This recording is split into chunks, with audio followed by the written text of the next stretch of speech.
Oi, gente! Bem-vindos a mais um vídeo explicando GOT ao meu namorado. E hoje nós terminaremos, ou assim eu espero, a nossa análise genética da queda da casa Targaryen.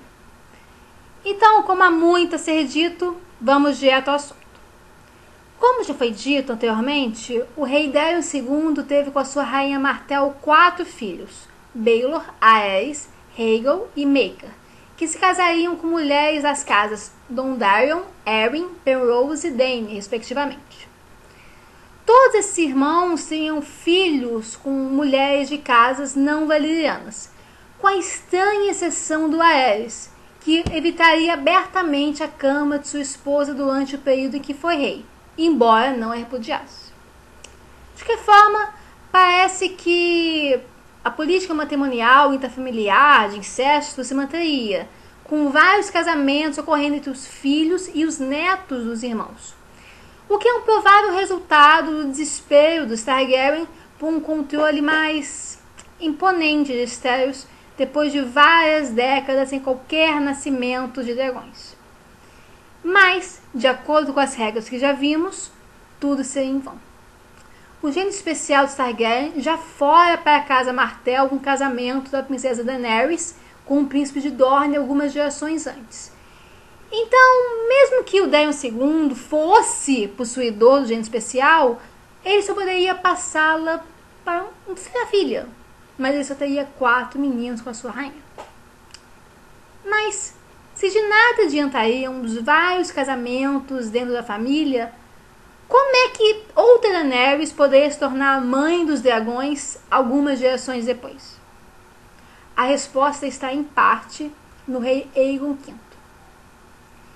Aegon é conhecido como Egg em sua juventude como um escudeiro, e é o 4º filho de um 4º filho, e quando subiu ao trono em 233 depois da conquista, foi de uma forma altamente inesperada e improvável.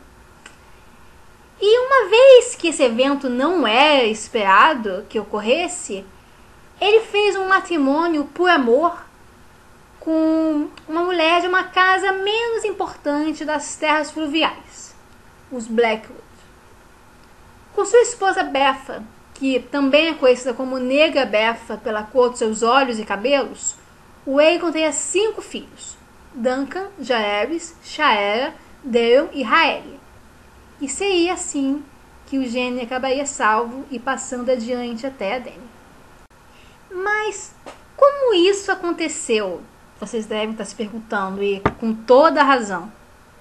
Afinal, eu não literalmente acabei de dizer que o gênio especial sumiu da linha principal da casa Targaryen com o Daemon II, que teve filhos homens? Sim. O gênio originalmente Targaryen de Domador de Dragões, de fato desapareceu. Mas esse não é o único gênio especial neste universo das Crônicas de Gelo e Fogo. Permitam-me lembrá-los um momento das regras que eu mencionei ainda na primeira parte. 1.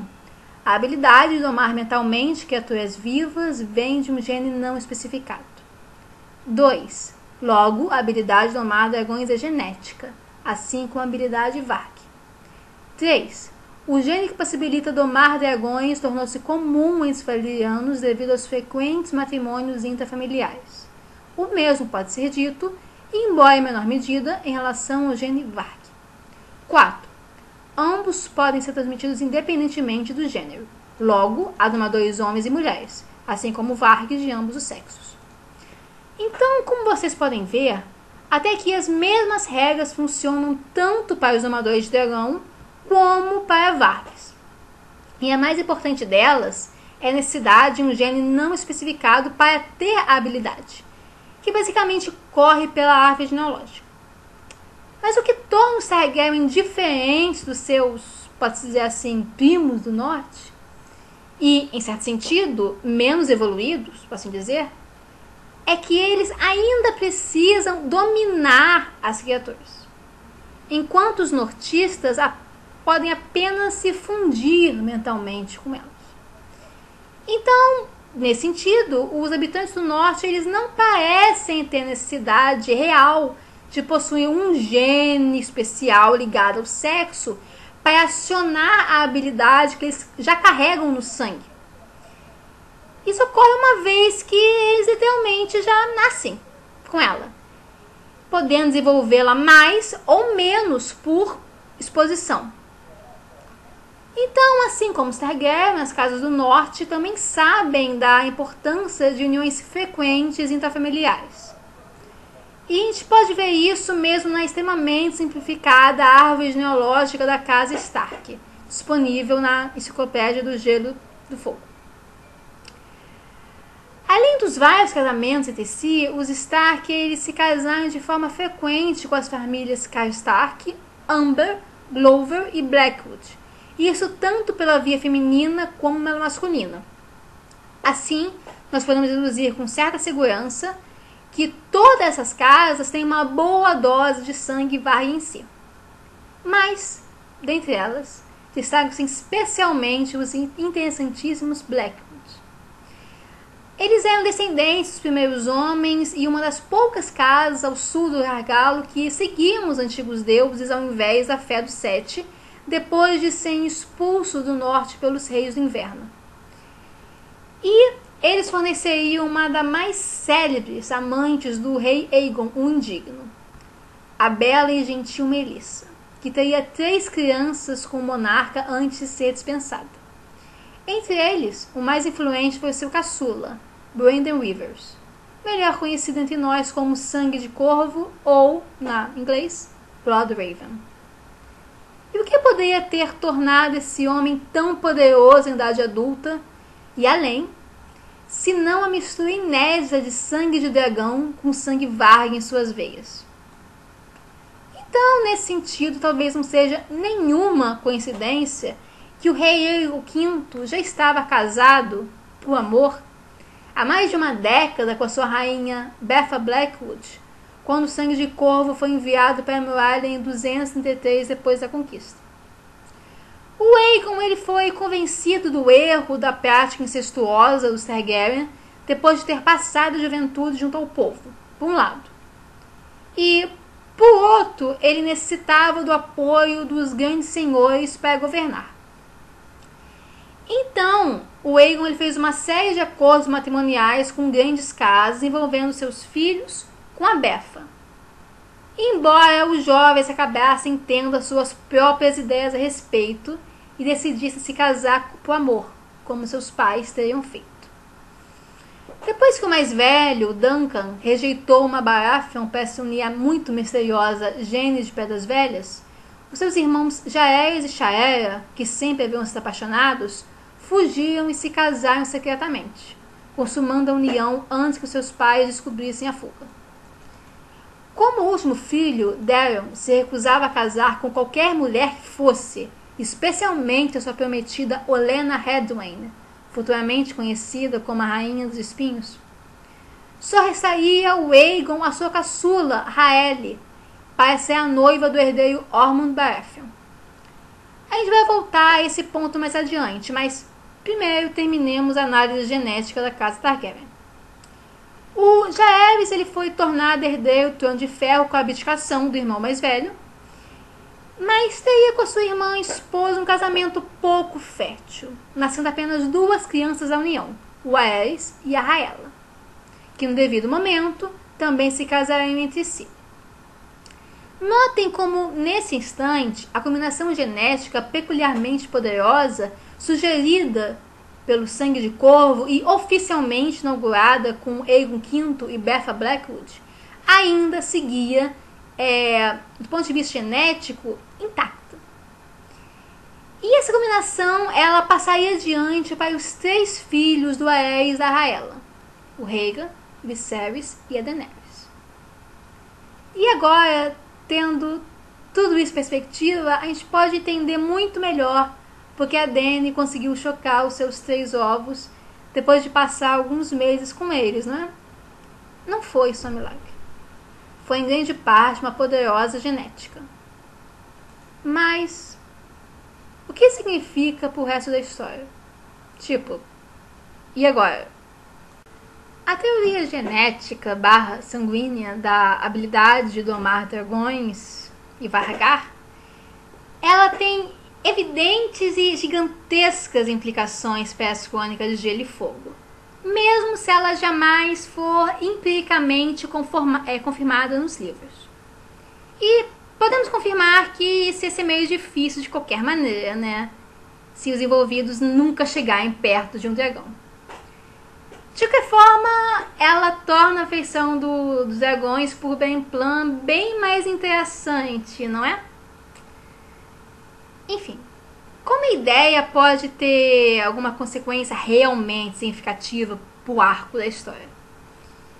Para analisar melhor isso, eu escolhi me concentrar em 4 personagens mais centrais para o enredo: o Jon, a Shireen, o Tyrion e o Quentyn. Bem, a importância da teoria como um todo para o Jon é a mais óbvia desses 4 personagens. Porque se R mais L igual a J for mesmo verdadeiro, ele une em si não apenas o sangue valyriano concentrado, como também uma mistura deste com as habilidades vindas dos seus antepassados Varg, tanto pela via paterna quanto materna. E assim tem um grande potencial para os próximos livros, já que ele não apenas conseguiria domar dragões, mas mesmo dominar a consciência das bestas. Isso seria de fato possível? Ainda não sabemos, mas a hipótese está aí. Além disso, se a união do Jon com a Dany realmente acontecer, de fato, a descendência deles teria todas as chances de também domar os dragões. E se eles tiverem uma menina, ela poderia trazer ainda mais bestas à vida. E falando em meninas, a gente deve mencionar Shireen nessa lista, porque, assim, além dela ser descendente distante da rainha Alyssa Targaryen por meio do segundo casamento desta com Robert Baratheon, a princesa é bisneta da princesa Rhaelle Targaryen, a filha do Aegon V e de sua consorte Blackwood. Além de seu sangue servir então para potencialmente ligá-la a algum dos dragões, ainda existe uma chance do seu pai Stannis ter passado para a filha a habilidade de chocar algum dos ovos se for dado à menina algum tempo suficiente, né, com eles. Afinal, o que não falta na história de Styrios são ovos de dragões desaparecidos. Talvez a Shireen ela mesmo tope com alguns deles quando, não sei, fugir de volta para perto do dragão. De que maneira o destino da princesa na série não aponta realmente para um final muito feliz para ela, mesmo se isso se confirme. Agora, a popular fantasia do fandom do Tyrion montar em um dragão e sair atirando fogo e queimando seus inimigos, segundo essa teoria, ela realmente só parece destinada a ocorrer se o seu verdadeiro pai for Aerys II Targaryen. Embora eu tenha, na minha opinião, que se tiver algum personagem que vai conseguir domar alguma das bestas sem sangue valyriano, vai ser um Tyrion. Uma vez que ele é obcecado por elas, estudou a vida toda, tal, enfim. Mas, embora eu realmente não apoie essa teoria que o Aerys é o pai do Tyrion, eu tenho que admitir que ela fica mais provável à medida que a série vai avançando. Então, nesse sentido, o Tyrion talvez não só consiga montar um dragão devido à sua paternidade, como a gente talvez veja em breve na série, né? Quem sabe ainda nessa temporada, como ele também possa passar adiante o gene especial para um eventual filho ou filha. E como a casa Lannister vai agir se ela se encontrar em sua descendência um possível domador de dragões? A gente pode apenas conjecturar, né? Mas, enfim, ainda temos o Quentyn. Qual a importância nele nisso tudo? Bem, na minha opinião, essa teoria ela é muito explicativa do arco do príncipe em A Dança dos Dragões. Ela explica muito bem a inexplicável aventura dele em Essos. Afinal, por que, em nome de Deus, o tão inteligente Doran Martell, ele mandaria o filho dele para a morte certa do lado do mundo? Isso não faz sentido, sabe?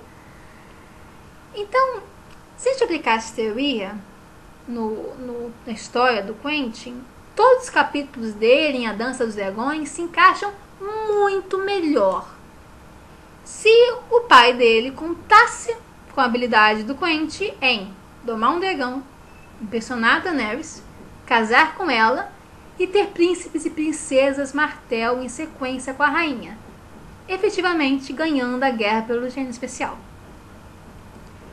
Isso antes ou depois pela guerra pelo Trono de Ferro, que fatalmente ia se seguir. E, considerando-se o modelo de narrativa da história, o Quentin bem quem poderia estar escondendo esse plano do leitor, por assim dizer. Claro que sempre podemos reconhecer que o tio dele, o Oberyn, ele potencialmente poderia ter sucesso muito mais rapidamente nessa missão de sedução. Mas, por mais popular que o Oberyn seja, a gente tem que lembrar que ele ainda tem uma fama perversa e vários filhos legítimos, o que talvez não o torne um candidato muito bom para rei. Enquanto isso, o Quentin ele tem a reputação literalmente intacta. Bem, apesar disso, esse plano perfeito, né, segundo a teoria, ele deu totalmente errado, né? O Quentin morreu depois de tentar domar alguma das bestas, no que foi uma conclusão muito triste para a sua história. Alguns dizem mesmo que o Martin, ele, como em tantos outros chavões das histórias de conto de fada, ele mais uma vez quebrou as expectativas. Mas foi isso mesmo que aconteceu? Não. Se as Crônicas de Gelo e Fogo, elas ainda quiserem fazer algum sentido no sexto livro da série, o Quentin deve se revelar vivo e algo bem logo nos primeiros capítulos ambientados em Essos. Mas eu só vou falar desse assunto no próximo vídeo. Então é isso, pessoal. Eu espero que tenha feito sentido. Enfim, foi com agradável surpresa que eu acabo de perceber que provavelmente o vídeo vai ficar com menos de 20 minutos.